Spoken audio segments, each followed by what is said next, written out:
আসসালামু আলাইকুম ওরহমতুল্লাহি ওয়াবারাকাতুহু। আলহামদুলিল্লাহ ওয়াসসালাতু ওয়াসসালামু আলা রাসূলিল্লাহি ওয়া বা'দ। সুপ্রিয় দর্শক, রহমত মাগফিরাত নাজাতের এই মাসে আপনাদেরকে স্বাগত জানাচ্ছি। এখন টেলিভিশনের পর্দায় আমি ইসমাইল ইবনে মুজাম্মেল হক। প্রিয় নবী সাল্লাল্লাহু আলাইহি সাল্লামের জীবন চরিত্রের উপর আমাদের এই বিশেষ আয়োজন HM স্টিল নিবেদিত কেমন ছিলেন প্রিয় রাসূল সাল্লাল্লাহু আলাইহি ওয়াসাল্লাম, powered by Islami bank Bangladesh PLC। আমাদের সহ পৃষ্ঠপোষকতায় রয়েছে ইনফিনিটি মেগামল। দর্শক, রমাদানের এই পড়ন্ত বেলায় আমরা একজন ইসলামিক স্কলারের মাধ্যমে প্রিয় রসুল সাল্লাল্লাহু আলাইহি সাল্লামের জীবনের নানা দিক নিয়ে বিষয়ের আলোকে আলোচনা উপহার দেওয়ার চেষ্টা করি। আজকেও আমরা ঢাকা বিশ্ববিদ্যালয়ের সম্মানিত শিক্ষক মোহতারাম আরিফুল ইসলাম স্যারকে পেয়েছি। স্বাগত জানাচ্ছি মোহতারাম আপনাকে। আসসালামু আলাইকুম রহমতুল্লাহ। সবাইকে স্বাগত।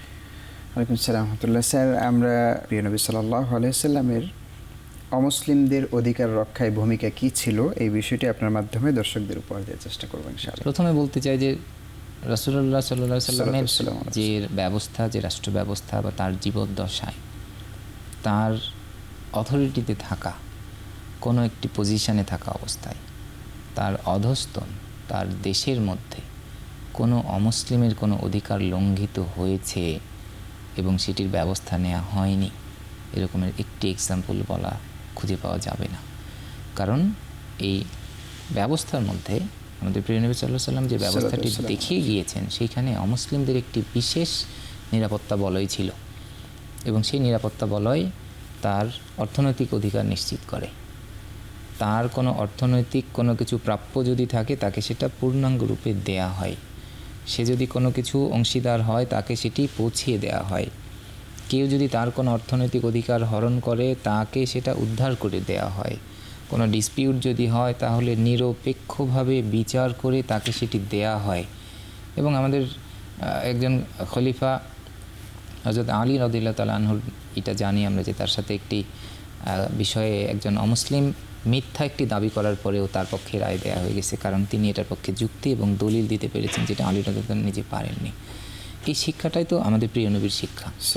প্রিয় নবীর সবচেয়ে বড় শিক্ষা যেটা এই ক্ষেত্রে, সেটি হচ্ছে মুসলিমদের কাছে অমুসলিমরা হচ্ছেন আমানত। আমানত শব্দের অর্থ হচ্ছে এই ব্যাপারে আল্লাহর কাছে আমার জবাব দিতে হবে। তাহলে একজন মুসলিম কি কোনো অবস্থায় অমুসলিমের কোনো অধিকার হরণ করতে পারেন? তার কোনো প্রাপ্য তার কাছ থেকে না বুঝে দিয়ে তার উপরে জুলুম করতে পারেন না। আমাদের প্রিয় নবীর সিস্টেম যেটি ছিল, যে রাষ্ট্র ব্যবস্থা ছিল, যে রাষ্ট্র ব্যবস্থার 3/4 মতো অমুসলিম ছিল, তারা আমাদের প্রিয় নবীর কাছ থেকে ওই অধিকারগুলি পেয়েছেন এবং পাওয়ার পরে তারাও দলে দলে ইসলামে চলে আসছেন। ইসলাম কখনো কোনো মানুষের উপরে ইসলামকে চাপিয়ে দিবে না। শুধুমাত্র যারা আমার সামনাসামনি যুদ্ধে অবতীর্ণ হবে তার সাথে আমার ফাইট হবে। তাহলে আমার ল্যান্ডের মধ্যে যে অমুসলিম আছে তারা আমার অন্য নাগরিকের মতো নাগরিক, তার অন্য 8-10টা নাগরিকের মতো সমান নাগরিক অধিকার থাকবে, এটা তাকে সুরক্ষিত করা হবে। এবং এখানে স্যার, আমাদের সমাজে অমুসলিমদের অধিকার নিয়ে আমরা কোনো কথা বলতে গেলে একটি প্রশ্ন আসে, আমরা শুনি আমাদের মিডিয়াগুলোতে, জিজিয়া কর। জি হ্যাঁ, এই জিজিয়া করটা আসলে এটা কি অমুসলিমদের উপর কোনো জরিমানা নাকি?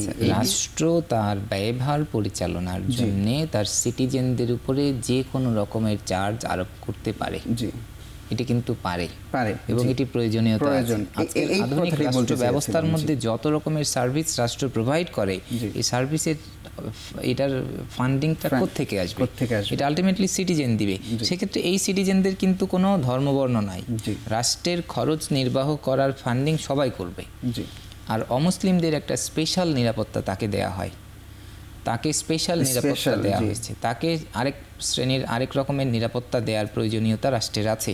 তার এই নিরাপত্তার জন্য ওইটা নেওয়া হয়। তাকে যেহেতু তাদের জাকাত নেই, তাকে রাষ্ট্রের একটি সার্ভিস প্রোভাইড করার বিপরীতেই ওই চার্জটা নেওয়া হয়। এরকম না। এই পয়েন্টটাতে বিরতির থেকে ফিরে ইনশাআল্লাহ আসবো। দর্শক, সময় হলো ছোট্ট একটি বিরতির, আমাদের সাথেই থাকুন। দরুদ সালামের সাথে ফিরে আসছি একটু পর। আল্লাহুম্মা সাল্লি ওয়া সাল্লিম ওয়া বারিক আলাইহি।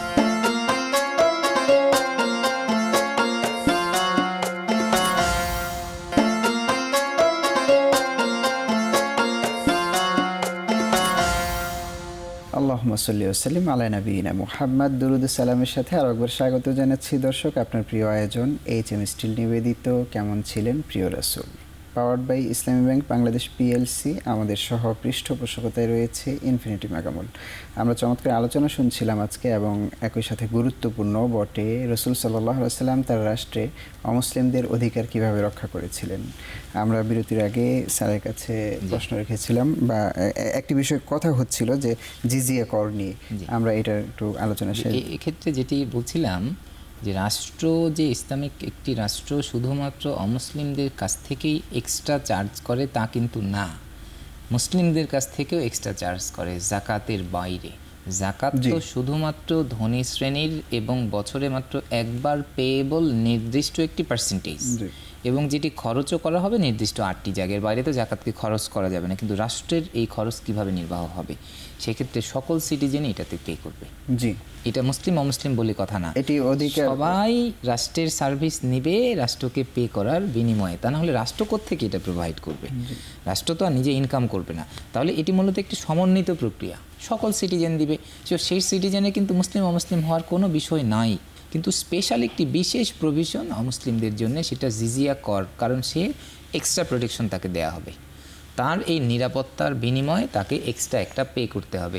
এটা অনেকটাই গিভ অ্যান্ড টেক, এবং সেটা মুসলিম অমুসলিম সবাইকেই করতে হয়, সকল রাষ্ট্রেই করতে হয়। আজকের দুনিয়াতে যেই দেশগুলিতে কল্যাণ রাষ্ট্র হিসেবে আমরা জানি, সেই স্ক্যান্ডিনেভিয়ান কান্ট্রি, ইউরোপ, আমেরিকা, সেই দেশের ট্যাক্সের হার আমাদের দেশের থেকেও বেশি। কারণ সরকার তাদেরকে যে পরিমাণ ফেসিলিটিস দেয়, তাদের সবার হেলথ কেয়ারের ব্যবস্থা করে, তাদের এডুকেশনের ব্যবস্থা করে, বিপরীতে সরকার কিন্তু উচ্চ মূল্যের ট্যাক্সও নেয়। এটা আসলে সরকারের কাজের ক্ষেত্রে সিটিজেনদের সহযোগিতা। একইভাবে মুসলিম রাষ্ট্রে অমুসলিম সিটিজেনদেরকে আরও নিরাপত্তা, তাকে সুরক্ষা দেওয়ার জন্য। আমার মনে হয় এই পয়েন্টটাই এখন আলাদাভাবে কিছু বলারও না, এটা শুধু একটা অভিযোগ আসে, এটা একটা সহজেই বুঝতে পারি আমরা যে সবাই আমরা দেই। তাহলে মুসলিম রাষ্ট্রে, ইসলামিক রাষ্ট্রে নাগরিকের কোনো অনিরাপত্তা আছে? নাই। নাগরিকের কোনো অধিকার লঙ্ঘনের সুযোগ আছে? নাই। নাগরিকের উপরে কোনো অবিচার করার সুযোগ আছে? নাই। তাহলে এই রাষ্ট্র মুসলিম অমুসলিমের মধ্যে কোনো ডিসক্রিমিনেশন করে? করে না। নাগরিক অধিকার হিসেবে ন্যায় বিচার প্রাপ্তিতে কোনো রকমের কোনো ডিসক্রিমিনেশনের সুযোগ ইসলামিক রাষ্ট্রে নাই। একটি বিষয়, যদি সে শত্রু হিসেবে পরিগণিত হয় তখন তার ট্রিটমেন্ট ভিন্ন হবে। শত্রু হিসেবে পরিগণিত হলে তো আমার মুসলিমেরও ট্রিটমেন্ট ভিন্ন হবে, তাকেও তো আমি স্বাভাবিকভাবে আর স্পেয়ার করবো না। তাহলে এটি কিন্তু অমুসলিমদের কোনো চিন্তার আতঙ্কের বিষয় না, আতঙ্কেরই বিষয় না। আজকের দুনিয়াতে আমরা যদি উদাহরণস্বরূপ বলতে চাই, আজকের যতটুকু মুসলিম অনুশাসন যেই দেশগুলিতে আছে, সেই কোন দেশে অমুসলিম নাগরিকের অধিকার লঙ্ঘিত হয়? পৃথিবীর এমন কোনো মুসলিম মেজরিটি কান্ট্রি আছে যেখানে কন্টিনিউয়াসলি উদ্দেশ্য প্রণোদিতভাবে কোনো মুসলিমের অধিকার লঙ্ঘন করা হয়েছে? কিন্তু পৃথিবীর অনেক দেশ আছে যেই দেশগুলিতে উদ্দেশ্য প্রণোদিতভাবে মুসলিমদের অধিকার লঙ্ঘন করা হচ্ছে এবং তাদেরকে দ্বিতীয় শ্রেণীর, তৃতীয় শ্রেণীর নাগরিক বানানো হচ্ছে। মুসলিম ল্যান্ডে সেটা হয়নি। খুব সুন্দর ভালো ইসলামিক রাষ্ট্রও না এগুলি, তারপরেও সেখানে মুসলিমের অধিকার আছে।